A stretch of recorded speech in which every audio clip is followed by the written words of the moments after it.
Mesdames et messieurs, bonjour et bienvenue dans ces 4 jours où nous allons continuer avec notre formation en Excel, devenir pro en Excel en seulement 21 jours. Et aujourd'hui, nous allons parler du tableau croisé dynamique. C'est ce que nous sommes promis euh, de, de, des, Bonjour les amis et bienvenue dans cette formation. C'est pour moi encore un grand plaisir de vous accueillir dans ces 4 jours où nous allons nous allons parler de l'outil tableau croisé dynamique. C'est ce qu'on s'était dit la fois passée. Qu'aujourd'hui nous allons voir, nous allons vraiment parler, nous allons essayer de comprendre en quoi consistent les tableaux croisés dynamiques. Et beaucoup m'ont écrit, ils n'ont pas bien compris comment nous avions pu trouver ces réponses ici. Voilà. Je vais juste sélectionner tout ça.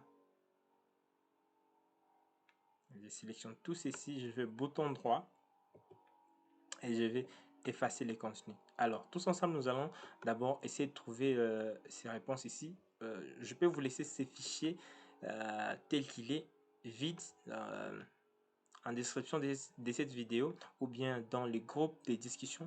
Je vous partage ces fichiers ensemble avec moi. Vous pouvez vous exercer à essayer de trouver les réponses que j'avais mis là-bas. Alors quand on aura fini ceci, on peut passer à l'outil tableau croisé dynamique, comme beaucoup de gens ont parlé de tableau croisé dynamique. Alors dans cette vidéo, nous allons essayer de comprendre c'est quoi les tableaux croisés dynamiques. Voilà. Alors, la fois passée, on s'était laissé, on s'était dit que tous ces cours au total étaient sur 110. Donc, le maths, ok, était sur 30. Voilà. Donc, je vais faire égal. Le maths était sur 30, plus le français était sur 20, plus l'anglais était sur 20, plus l'informatique était sur 20, et enfin plus la science était sur 20. Et quand j'ai fait entrer, j'ai trouvé les 110. C'est les 110 que j'avais écrit ici. Ok? Alors, comment je vais trouver le pourcentage, les totals de tout et chacun? Voilà, les totals sur 110. Celui-ci a égal somme. Voilà, je peux écrire soit somme égale somme. J'appuie sur, je double-clique sur la somme, ou bien la façon dont on a utilisé la fois passée. Ok, je te juste venu ici dans le menu accueil. Je te venu sur les petits signes ici, somme, et j'ai sélectionné de là jusqu'à là. Ok, là où il y a science, et je fais entrer et j'ai trouvé 75. C'est comme cela qu'on a fait, les amis. Je fais I7 à M7 et je fais entrer. Quand vous avez ces fichiers, vous pouvez toutefois vous exercer avec moi et plus facilement vous allez évoluer. Voilà. Et qu'est-ce que j'ai fait pour tous les autres? J'ai juste double-cliqué ici et j'ai trouvé les réponses pour chaque, les totals obtenus pour chaque apprenant ici. Voilà. La deuxième chose, comment je puis trouver le pourcentage? Le pourcentage, j'ai fait juste égal ce qu'il a obtenu, le point total qu'il a obtenu, multiplié par 110, voilà, le maximum général, divisé par 100, voilà. Et chaque fois, j'ai eu les pourcentages obtenus. Donc, ce que je fais juste N, voilà, je reprends ça, je fais égal, ce qui est ici dans N7 fois 110 divisé par 100. Et je fais entrer. La place, comment j'ai pu trouver la place? Je juste fait égal rang. J'avais utilisé la fonction rang. Voilà. Les nombres dont je suis en train de chercher les rangs, c'était les 82,5. Point virgule. La référence, c'était tous les pourcentages qui pourraient figurer dans ces colonnes ici. Ok. Point virgule et l'ordre était 0 pour avoir un ordre décroissant. Si je vais avoir un ordre croissant, je mets 1. Dans mon cas, je vais mettre 0. Et puis, j'ai bloqué cette référence. J'ai juste cliqué sur la partie rouge ici. J'ai cliqué sur référence et j'ai appuyé sur F4. F4, il me permet d'inclure des dollars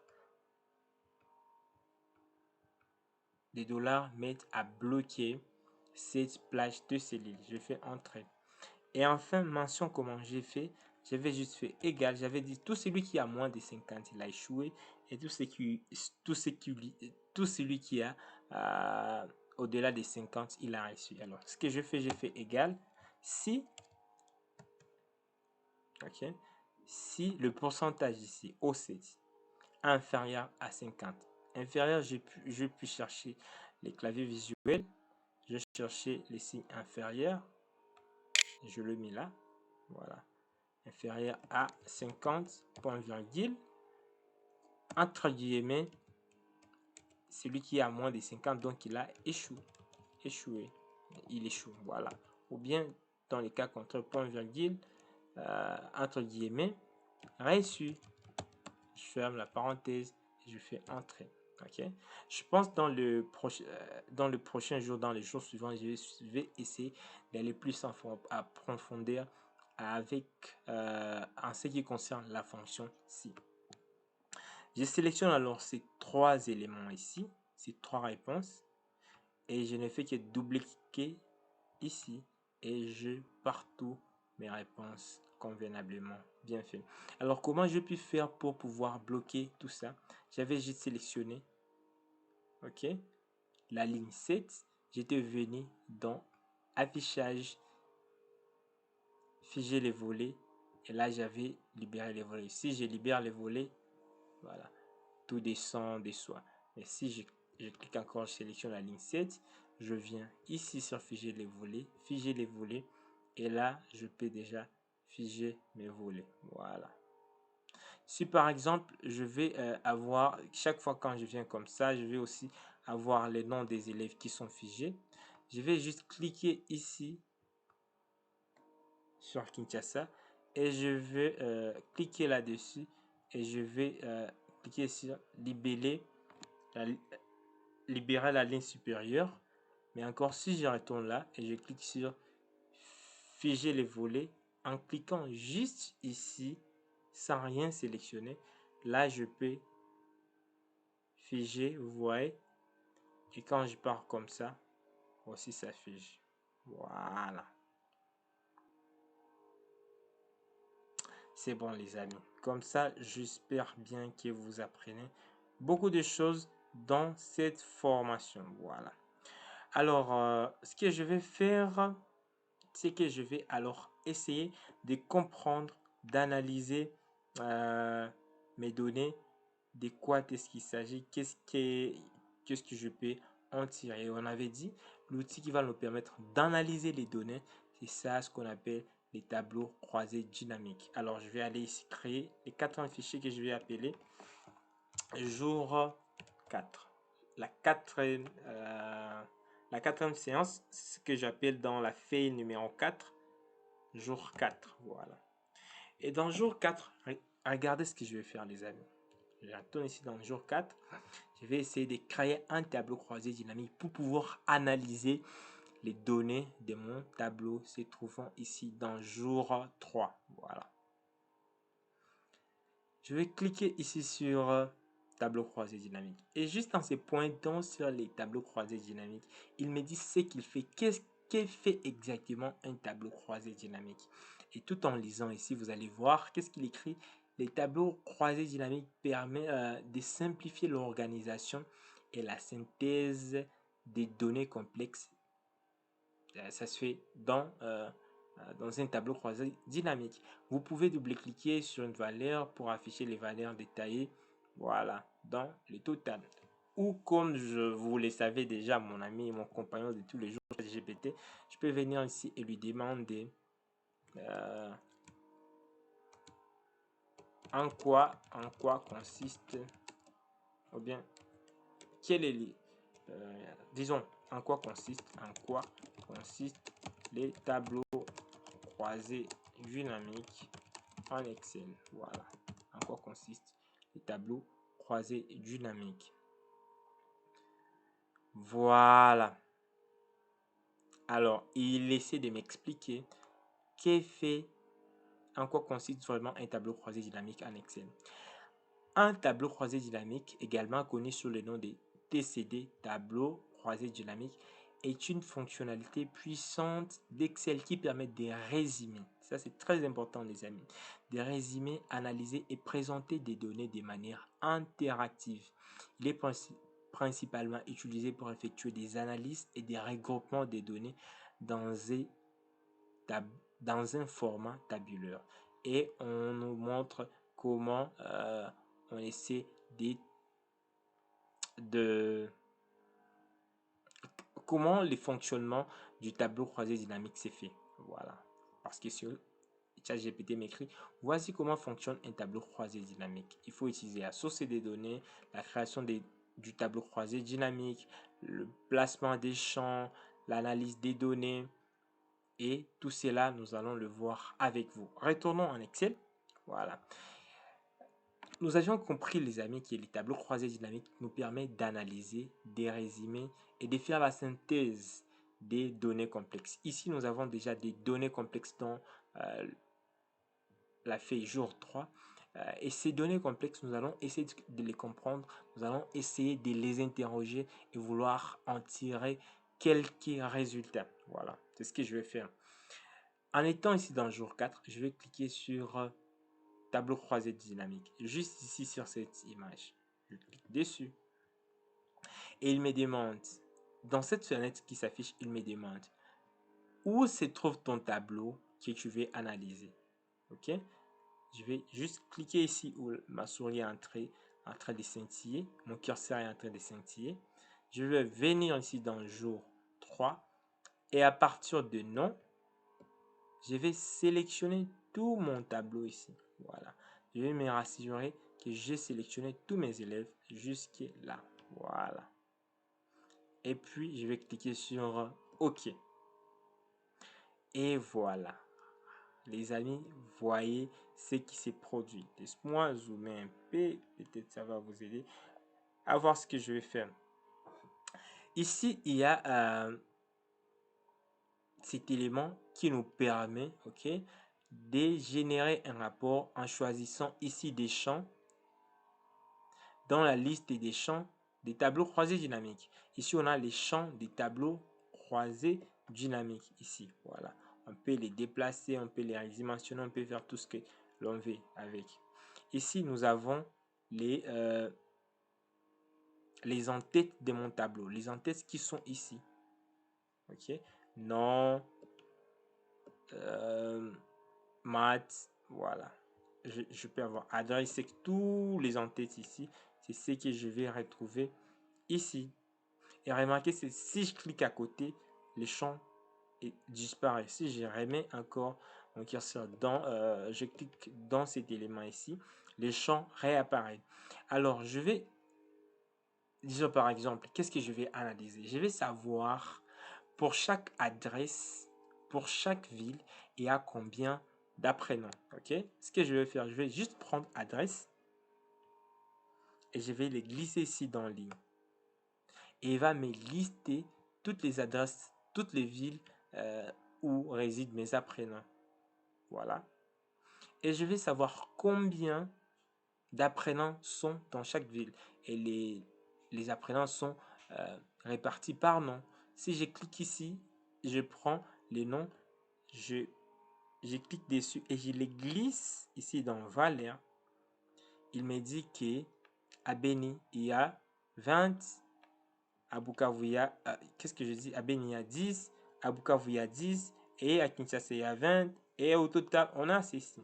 Si par exemple, je viens ici, je dis élève 9. Élève 9 n'habite pas à Beni, mais plutôt à Matadi. Oh, j'ai écrit Matani. Au lieu d'écrire Matadi, désolé. Celui-ci aussi habite à Kolwezi, par exemple. Et celui-ci habite aussi à Bukavu, ma ville préférée, ma ville natale. Voilà. Je vais retourner ici. Et vous allez voir que dans mon tableau croisé dynamique, il continue à mettre 10 alors que j'ai essayé de modifier des valeurs, les adresses des personnes. Et qu'est-ce que je vais faire pour pouvoir actualiser ça? Je vais juste faire bouton droit sur mon tableau et je vais cliquer sur actualiser. Et voilà. ça vient de s'actualiser. Beni, cette fois-ci, il y a 7 personnes. Bukavu, il y a 11. Et Ekolwezi, il y a 11. Et au total, j'ai 100. Voilà. Donc, vous allez remarquer avec moi que les tableaux croisés dynamiques me permettent de synthétiser le plus rapidement toutes mes données. Disons que je vais avoir à Beni, il y a combien de femmes? Comme il y a 16 personnes, dans les 16 personnes, il y a combien d'hommes et il y a combien de femmes? Je vais prendre ici l'outil, les champs, l'entête sexe, et je vais soit glisser ça ici, soit dans colonne, soit ici dans ligne. Ok.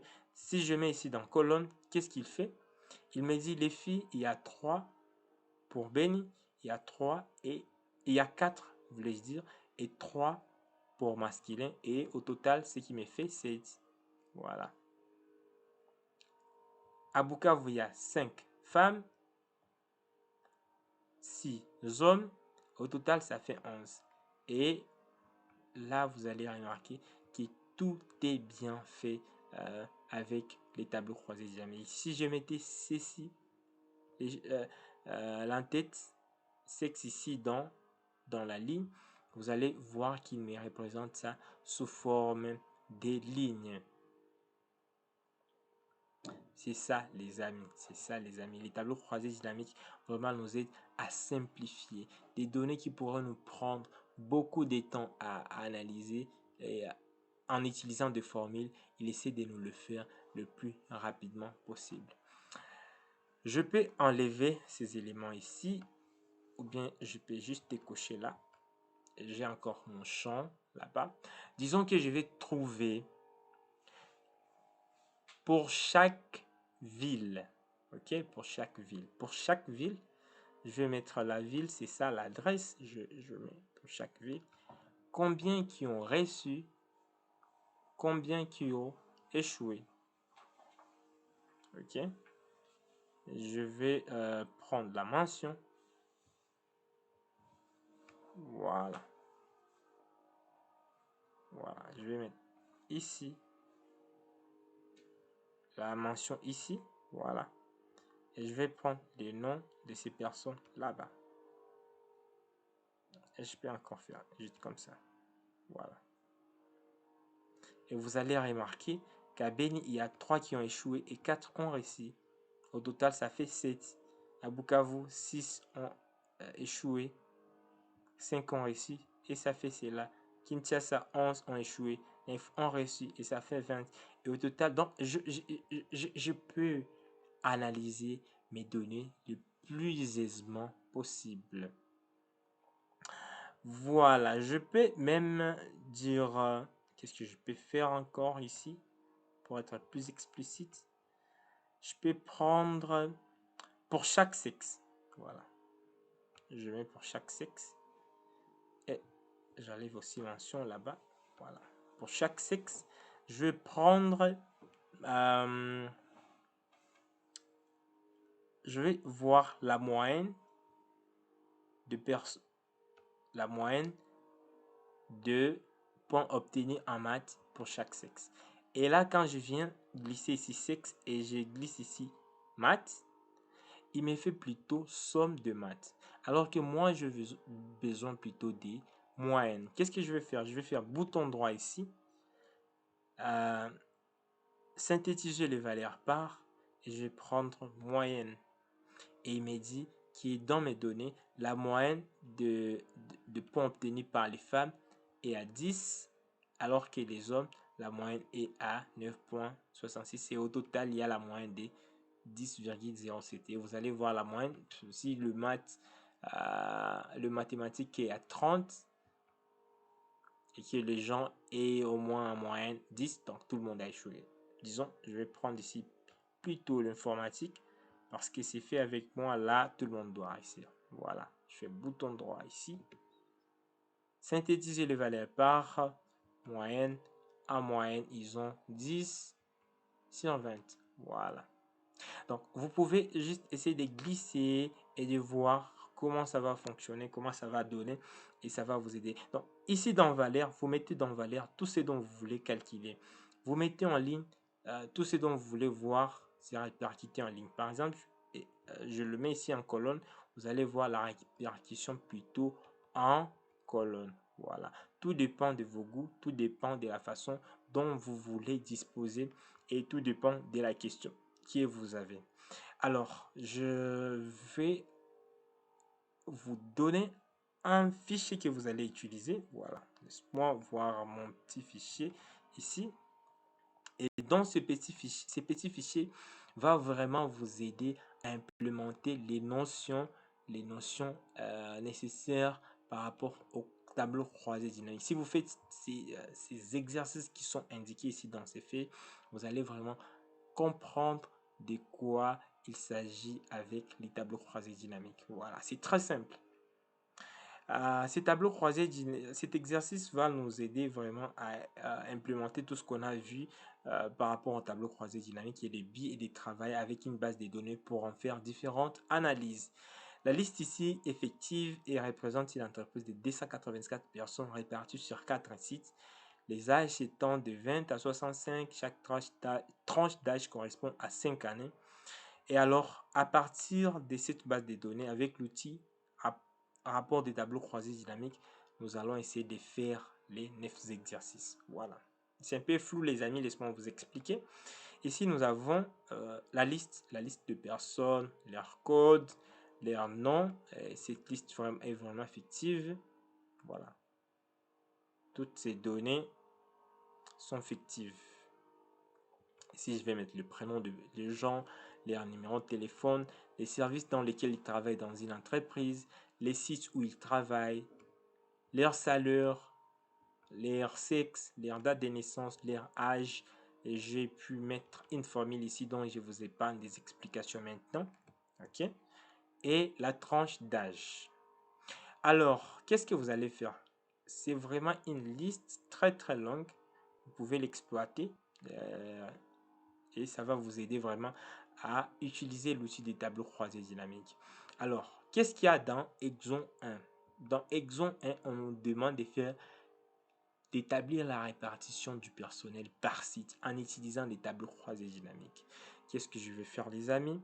Je vais venir ici dans Insertion, tableau croisé dynamique. Où est les tableaux dont je vais analyser? Les tableaux dont je vais analyser se trouvent ici dans liste. Et je vais sélectionner à partir des codes et je vais tout sélectionner comme ça. Voilà, je descends, voilà, ça s'arrête là. Je sélectionne comme ça. Voilà. Et puis je vais cliquer sur OK. Mon outil des tableaux croisés dynamiques apparaît là. Je vais relire encore la question. Qu'est-ce qu'on me demande? Laisse-moi zoomer un peu pour vous permettre de voir. Je clique là-dessus. Qu'est-ce qu'on me demande? On me demande d'établir la répartition du personnel par site. Le personnel par site. Je vais prendre ici quel champ, quel titre je vais utiliser pour trouver la répartition du personnel par site. Voilà, j'ai entendu là la question site. Je prends site et je le mets là-bas. Et là, ça vient de m'établir la répartition des sites. On a Lille, Nice, Paris et Strasbourg. Alors, dans chaque site, il y a combien de gens? Combien de noms sont dans chaque site? Je vais prendre les noms et je vais glisser ici dans Valère. J'ai dit toujours dans Valère, c'est là où on va mettre ces dont on veut compter. Ou bien on veut appliquer quelques manipulations quelconques. Et là, vous allez voir avec moi, les amis, il vient de me dire à Lille, il y a 16 personnes. À Nice, il y a 143 personnes. À Paris, il y a 102 personnes. À Strasbourg, il y a 24 personnes. Et au total, j'ai 284 comme indiqué ici dans ma question, dans mon libellé. Voilà. Alors, je pense vous comprenez comment ça se passe. Les tableaux croisés dynamiques viennent des médecins. Avec les tableaux croisés dynamiques, tous ces tableaux, tous ces longs tableaux ici, ça vient d'analyser et je viens de trouver la répartition du personnel pour chaque site. Voyons l'exo numéro D. Qu'est-ce qui veut dire l'exercice numéro D? J'essaie encore un peu dézoomer pour comprendre. Et il me dit, faites l'établissement, ok, établir la répartition du personnel par site avec distinction homme-femme, ok. C'est presque la même chose, mais on ajoute distinction homme-femme. Je vais faire la même chose. Insertion, tableau croisé dynamique. Je reviens ici dans mon tableau. Les amis, regardez, si je clique dans mon tableau ici, je fais CTRL A, ça sélectionne automatiquement mon tableau. Voilà, au lieu encore de venir sélectionner tout, juste en appuyant au milieu du tableau, j'ai fait CTRL A. Voilà. Ça sélectionne tout mon tableau. Moi, je n'aurai qu'à cliquer sur OK. Et qu'est-ce qui me demande? Faire la répartition du personnel par site. Je vais prendre site, je mets là-bas. Les noms de personnes, je mets ici dans Valère. Et avec distinction homme-femme, je peux prendre qu'est-ce que je vais utiliser? Voilà, sexe, vous avez deviné. Je vais prendre sexe, je vais mettre ici dans ligne.